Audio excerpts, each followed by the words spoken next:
umano'y iligal na dogfighting sa Tarlac, sinalakay ng otoridad. Para sa detalye, narito si Idol Matthew Pacheco.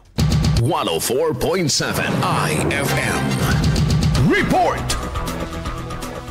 Tatlong inabusong aso ang nasagip sa isang operasyon sa Motrico, La Paz, Tarlac kamakailan matapos sa lakay ng otoridad. Inaresto si Bill Akira Narcida Watanabe alias Akira dahil sa umano'y pagpapatakbo ng iligal na sabong ng aso na isang paglabag sa Animal Welfare Act. Inangunahan ng operasyon ng CIDJ-AOCU, katuwangang PAOK at EWIP. Natagpuan ang mga asong may sugat at pagod, nakakadena sa masikip na lugar at may kasamang mga gamit para sa laban gaya ng bite stick, cage at gamot. Nauna nang nailigtas ang 7 tuta kung saan isa rito ay malubhang nasugatan dahil sa malupit na training. Lumitaw sa investigasyon na binobroadcast sa mga laban sa social media para ibenta mga asong sinanay sa labanan. Patuloy naman ang investigasyon ng otoridad sa posibleng mas malawak na sindikato sa likod ng iligal na sabong ng aso. Kasama po mula rito sa IFM Dagupan, ito si Idol Matthew Pacheco, Tatak IFM.